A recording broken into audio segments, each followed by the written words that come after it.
जब इंग्लैंड में जेरे जमीन मेट्रो बनाने का आगाज हुआ तब सुरंग बनाने के लिए उन्होंने सड़क पर चलने वाली तमाम ट्रैफिक बंद कर दी और दोनों अतराफ की बिल्डिंग्स को लकड़ी की बीम से सहारा दिया गया ताकि सेफ रहे। फिर सड़क के बिल्कुल बीच मजदूरों से गहरी खुदाई करवाकर उस गड्ढे में ईंटें चुनकर कमान की शक्ल की आर्च लाइक सुरंग बनाई गई। ये सब करने के बाद सुरंग को दोबारा मिट्टी से ढांप कर सड़क को दोबारा तमीर किया गया। लेकिन सड़क को खोदकर सुरंग बनाने का ये तरीका बहुत ज्यादा मुश्किल और ज्यादा वक्त लेने वाला था। मजदूर नीचे सुरंग बनाते लेकिन इस तरीके में हर वक्त सुरंग गिरने या धंसने का खतरा था। इसी खतरे को मद्देनजर रखते हुए इंजीनियर्स ने शील्ड मशीन का इब्तिदाई मॉडल इजाद किया। इसमें मजदूर सिर्फ मशीन के अगले हिस्से में खड़े होकर मिट्टी खोदते। जूं ही मशीन थोड़ा सा आगे बढ़ती, पीछे से मशीन हाइड्रोलिक जैक के जरिए हाथी सिलेंडर आगे धकेलकर सुरंग को सहारा देती ताकि सुरंग गिरने से बच सके। इसके फौरन बाद पीछे मौजूद मजदूर सुरंग की नई दीवारों पर लोहे की चादरें लगाकर सीमेंट भरकर सुरंग की दीवारें मजबूत करते जाते। इस तरह सुरंग बनती जाती और ऊपर की ट्रैफिक भी मुतासिर नहीं होती थी। फिर इंजीनियर्स ने अगला कदम उठाया। उन्होंने मशीन के सामने एक घूमने वाला पहिया लगाया जिस पर स्टील ब्लेड लगे हुए थे जो मिट्टी को खुद ही काटता जाता। पीछे कन्वेयर बेल्ट मिट्टी और पत्थर निकालती जाती। इसके बाद हाइड्रोलिक जैक सुरंग की दीवारों पर लोहे के रीबार्स लगाते। आखिर में मशीन सुरंग के चारों तरफ कंक्रीट डालकर सुरंग को मजीद मजबूत बना देती। इस नई मशीन से रोजाना तकरीबन 50 मीटर तक सुरंग खोदी जाती थी। अर्थक्वेक बेड भी क्या कमाल की चीज है। दिखने में ये नॉर्मल बेड सा लगता है, लेकिन जैसे ही बड़ा जलजला आता है इसके अंदर लगे हाई प्रिसीजन सेंसर्स झटकों को फौरन महसूस कर लेते हैं और फिर एकदम इंसान विथ मैट्रेस नीचे मौजूद स्टील के मजबूत बॉक्स में सिक्योर हो जाता है। ये पूरा काम घर गिरने से पहले ही फौरन पूरा हो जाता है ताकि अंदर मौजूद इंसान सेफ रह सके। ये box high strength steel alloy से बनाया जाता है जिसके चारों ओर ठोस स्टील रॉड्स लगे होते हैं, तो आम दीवारें या छतें इसका कुछ नहीं बिगाड़ सकती। इसके अंदर न सिर्फ पहले से ही पानी और खाना स्टोर होता है बल्कि फायर सेफ्टी और मेडिकल सप्लाईज भी रखी गई होती हैं। साइड में वेंटिलेशन पोर्ट्स होते हैं ताकि सांस लेने में कोई मुश्किल न हो। बॉडी के बाहर इंसुलेटेड कोटिंग भी की जाती है जिससे अंदर का टेम्परेचर नॉर्मल और कंफर्टेबल रहता है। यहाँ तक कि ये बॉक्स बाहर इमरजेंसी सिग्नल भी भेज सकता है ताकि रेस्क्यू टीम फौरन फंसे हुए को ढूंढ निकाल सके। इस अर्थक्वेक बेड में डिफरेंट टाइप के वर्जन हैं। Normal box design, lifting style bed,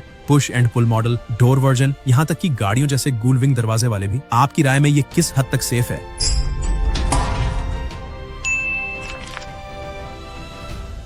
25 फरवरी 2022 को 5 वर्कर्स को एक पेट्रोलियम कंपनी ने गहराई में मौजूद पाइपलाइन की मरम्मत के लिए भेजा। जैसे ही एक ने पाइप का नट खोला, तंग और लंबी तेल की पाइपलाइन ने ब्लैक होल की तरह पांचों को विद ऑक्सीजन सिलेंडर्स एकदम अंदर खींच लिया। अगले ही लम्हे पानी की गरजती हुई आवाज इनकी बेबस चीखों में बदल गई। पाइपलाइन इन्हें तेजी से अंदर की तरफ खींचे जा रही थी। गंदा ऑयल और ठंडा गदला पानी सांस के साथ इनके फेफड़ों में जा रहा था। आखिरकार पाइपलाइन के एक मोड़ पर वो जोर से टकराए और मुकम्मल तारीकी में रुक गए। खुशकिस्मती से पाइप के ऊपरी हिस्से में एयर पॉकेट बचा था। अंधेरे में वो एक दूसरे को आवाजें देकर हाल मालूम करने लगे। पता चला कि दो को चोटें आ चुकी हैं। अपनी मदद आप के तहत इन्होंने बाहर की तरफ रेंगना शुरू किया। हर हरकत जख्मियों का दर्द बढ़ा रही थी और बाकी बची हुई ऑक्सीजन भी कम होती जा रही थी। आखिरकार क्रिस ने अकेले ही आगे बढ़ने का फैसला किया और दूसरों से कहा कि अगर बाहर निकल गया तो आपको बचाने के लिए मदद लाऊंगा। वो करीब 20 मिनट तक रेंगने के बाद इसका हाथ एक ऑक्सीजन सिलेंडर से टकराया। शायद ये उस दोस्त का था जिसे काफी चोटें आ चुकी थी। मजीद आगे बढ़ते हुए जब मोड़ पर पहुंचा तो एक उम्मीद की खुशी के साथ कि अब बाहर निकलने के करीब हूँ। थोड़ा सा ऊपर होकर जोर जोर से आवाजें लगाने लगा, प्लीज बचाओ। ऊपर मौजूद साथियों ने चीखों की आवाज सुनते ही दौड़कर पाइप के अंदर देखा जहां से इन्हें क्रिस मदद के लिए पुकार रहा था। फौरन इन्होंने क्रिस को बाहर खींच निकाला। निढाल क्रिस ने अपने साथियों को पाइपलाइन के अंदर की सूरत हाल बताई और कंपनी से रिक्वेस्ट की कि फंसे हुए लोगों को बचा ले। इतना कहते ही वो बेहोश होकर गिर पड़ा। लेकिन हॉस्पिटल में होश आने पर क्रिस ने बचाव की कार्रवाई के बारे में जब पूछा तो उसे एक बड़ा मायूस कुन जवाब मिला। कंपनी ने जरूर डाइवर्स को भेजकर अंदर के हालात का जायजा लिया था। पाइप पर दस्तक देने पर जवाब भी मिला, लेकिन पाइप बहुत तंग थी। रेस्क्यू मुमकिन न था। अपने माली फायदे को देखते हुए कंपनी ने इन्हें नहीं निकाला। क्रिस ने खुद से निकलवाने की कोशिश की लेकिन देर हो चुकी थी। 5 दिन बाद जब चारों को निकाला गया तो सब मर चुके थे। ये बात क्रिस के दिल पर लगी और उसने कंपनी पर केस कर दिया।